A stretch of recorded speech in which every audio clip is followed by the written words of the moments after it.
করতে হবে। তাহলে কি হবে? তার আত্মার কল্যাণ হবে। যে মন্ত্রী তারও করতে হবে, যে ভিখারি তারও করতে হবে। কেন? আত্মার কল্যাণের জন্য। তাহলে মহাপ্রভু শিক্ষা দিলেন হরিদাসকে দিয়ে।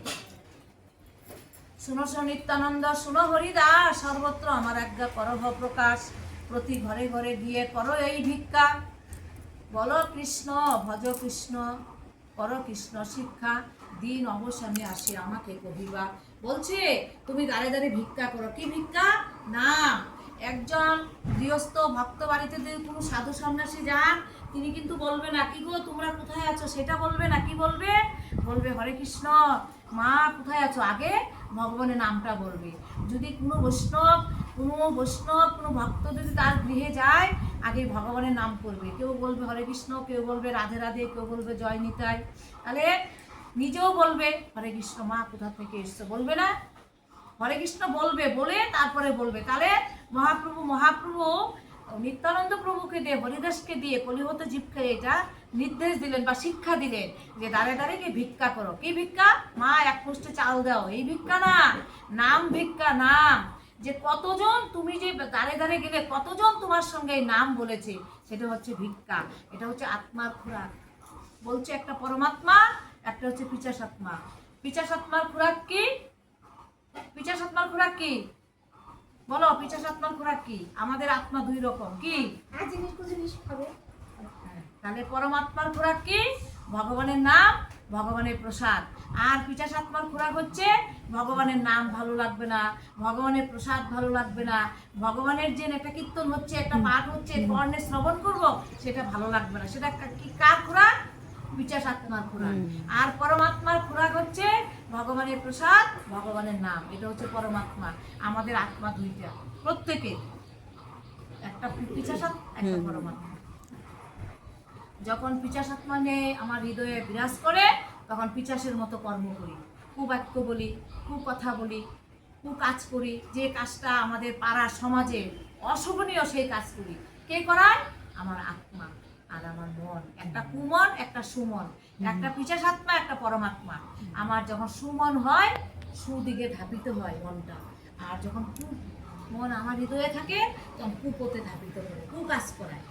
তো যাই হোক, সময় অল্প, তার আত্মার কল্যাণের জন্য একটু হরিকথা পরিবেশন। তাহলে এই যে রাধারানী দাস, তিনি কি করলেন? পরলোক গমন করলেন। পরলোক মানে আমাদের থেকে মায়া মমতা ত্যাগ করে তিনি আরেক জায়গায় জন্ম নিয়েছেন।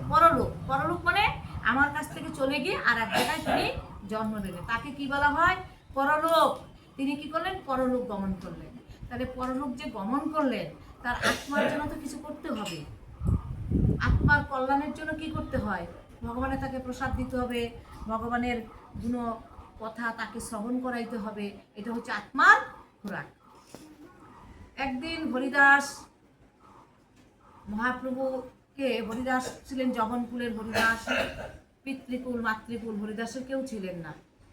মহাপ্রভুর আচরণ করলেন, মহাপ্রভুর সঙ্গে তার সঙ্গ করতেন। একদিন মুহূর্ত সময় এসছে, আর মহাপ্রভু প্রতিদিন জগন্নাথের প্রসাদ পাঠিয়ে দিতেন হরিদাসের জন্য। হরিদাসের তো কেউ নেই, এক সিদ্ধ বকুলের বৃক্ষের তলায় বসে তিনি ভজন করেন, 3 লক্ষ মালা জপ করেন। তখন তাকে প্রতিদিন তার প্রসাদ পাঠিয়ে দেন, জগন্নাথের প্রসাদ গোবিন্দকে দিয়ে প্রসাদ পাঠানোর পরে হরিদাস বলছেন, প্রভু বলছে, হরিদাস তুমি কার্য কেন? বলছে, প্রভু আজকে আমার দেহ ভালো থাকলো, মন ভালো নেই। মহাপ্রভু প্রতিদিন জিজ্ঞাসা করেন, গোবিন্দ হরিদাস কি প্রসাদ সেবা করেছে? বলছে, না প্রভু, আজকে হরিদাস কাঁদছে। মহাপ্রভু নিজে গিয়ে বলছেন, হরিদাস তুমি কি প্রসাদ সেবা করনি?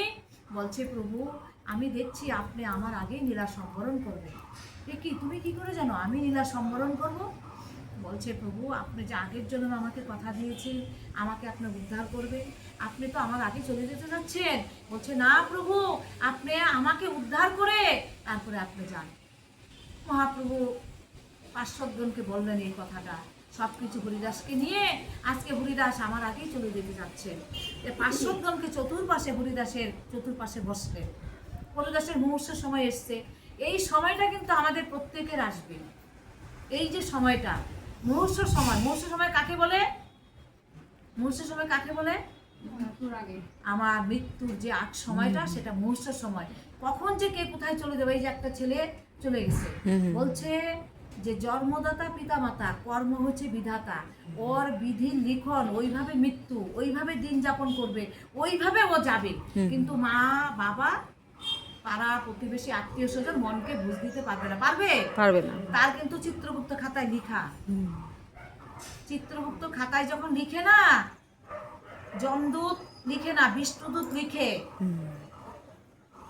কতটুক খারাপ কাজ করছি, কতটুক ভালো কাজ করছি, চিত্রগুপ্ত খাতায় লিখছে। কাদের? এই প্রত্যেকের মানুষদের, প্রত্যেকের জন্য আমাদের খাতা লিখছে। ওই খাতাটা কখন প্রকাশ হবে? ওই মৃত্যুর সময়। দেখবেন কোনো জীব যখন মৃত্যু হয় না, তার মুখশ্রী দেখলে মনে হয় না যে ঘুমিয়ে আছে, হয় না?